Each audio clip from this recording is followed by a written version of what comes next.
কিন্তু উদ্ধব রাজি হলেন না। ওনার ভিতরে কোথায় যেন একটা বাধা। যখন রাজি হলেন না, তখন ওই সখীদের ভিতরে একজনকে বলছে, আয় তোকে শ্যাম সুন্দর সাজিয়ে দেই। শ্যাম সুন্দরের মতো করে সাজিয়ে ওই সখীরা কি করছে, ঘুরে ঘুরে নৃত্য করছে। উদ্ধব দূরে তাকিয়ে দেখছেন।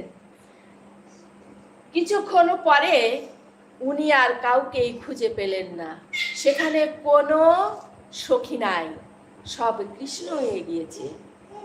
উনি যে এত করে চোখে দৃষ্টি নিক্ষেপ করছেন, কোথায় কৃষ্ণ আর কোথায় রাধারানী আর কোথায় সেই সখীগণ, কাউকেই দেখতে পাচ্ছেন না। দেখছেন এক কৃষ্ণ মাঝখানে বসে আছে, আর সকল কৃষ্ণ কি করছে, ঘুরে ঘুরে নৃত্য করছেন আর কীর্তন করছেন।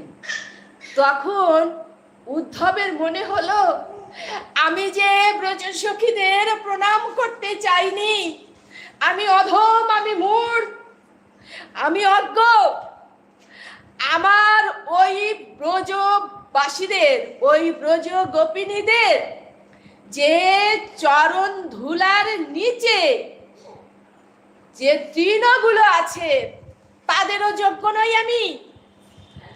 তখন উনি দুহাত তুলে বলছেন, হে প্রাণেশ্বর মহেশ্বর, হে আমার কৃষ্ণ, যদি আমি আবার কোনোদিন জন্ম নেই, তাহলে আমি যেন বৃন্দাবনের লতাপাতা হয়ে জন্মাতে পারি।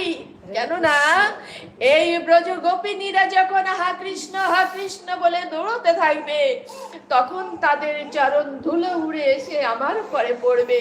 তাদের সামনে যে চরণে যে আমি প্রণাম জানাবো, সে যোগ্যতা আমার না।